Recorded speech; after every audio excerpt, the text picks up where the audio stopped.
Sherwin, the cynics would say that America is trying to get in on the action because Africa has these huge populations, a lot of young people with the potential to buy, offering this potentially massive market. China already here in a big way. Does America want a piece of the pie? Well, I think the cynics would be right when you just look at the numbers, Francis. The U.S. has invested about 100 traders at about $110 billion versus China's $200 billion, and China being the second largest economy in the United States, a front runner by a mile. Those numbers are telling. I think the cynics absolutely We seem to have lost Sherwin. Let's try one more time. Sherwin, you outlined it correctly there, that America wanting to play catch-up in a way. Big on our agenda, AGOA, the African Growth and Opportunity Act. Even if it's extended, it was reported that the U.S. may want to leave South Africa out of that deal because of our very developed market. Are we in danger of losing that deal?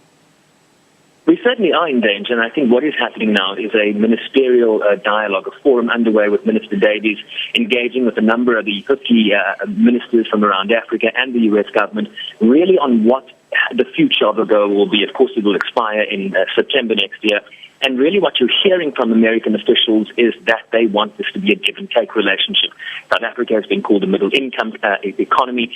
So really there need to be some benefits to companies. This is not just going to be a hand of extension to African governments anymore, not when they can also give back. And you've seen some moves from agribusiness companies that want to import beef, poultry, and pork products into South Africa have been blocked so far. So there certainly is a conversation and a threat really to South Africa's future in this if there isn't a give-and-take relationship moving forward. A lot of analysts saying that we may have to offer some concessions as well. Finally, Sherwin, many are saying this is an unprecedented summit. Just looking at the number of heads of state from across Africa, give us a taste of some of the other things on the agenda and what sorts of deals can also be done by businessmen, by politicians on the sidelines. Well, I guess it's unprecedented, Francis, in the sense that it's the first landmark summit hosted by an American president. But it's not unprecedented in terms of African leaders gathering with their counterparts abroad, the European Union, with Japan and China. These type of summits have happened before. And, chatting to South Africa's international relations minister, you get a sense that this is new ground. There are no parameters, really. We're not expecting an outcome document. They still need to feel each other out. So it's going to be interesting to see how this develops. You mentioned the GE deal.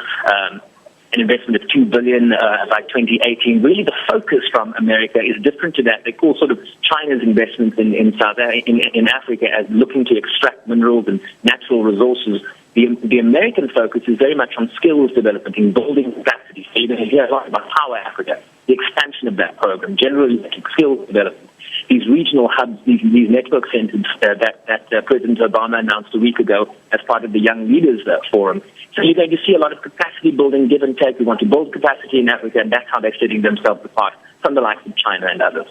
All right, thank you so much. SABC correspondent Sherwin Bryce-Peace, our Washington correspondent, and he will be following that summit for us. Let's take a quick look at some of the comments coming out on social media. Yannick says, my hope as the US-Africa summit gets started is that youth will be part of the conversation in Africa. Simpiwe, why are they so eager? Can't they see the Chinese are helping us enough? And of course, a lot of talk of, is this a tug of war between the US and China? Crystal, we need to create homegrown solutions so that we can take global, says about innovation. Chambers, finally, President Obama should come to Africa for such a summit, not 50 African leaders abandoning their countries for his lecture in the US. So some more cynicism there. Let's take a look at the numbers now. After a very dismal performance last week, the JSE rebounding today, outperforming world markets. The banks strongly in the lead. The all-share index rose by 0.6%. African Bank, that has been, of course, a very volatile stock, shot up by nearly 10% today. First Rand and Nedbank also up by more than 2%. Telkom, another top performer, adding more than 4%.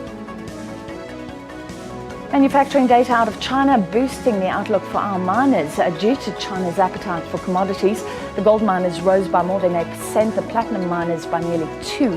Implats, the strongest performer, jumping up by more than 4%, although Lonmin did fall by 2%. Looking at actual commodity prices, the price of gold has dipped by nearly 0.5%, but platinum is up more than a third.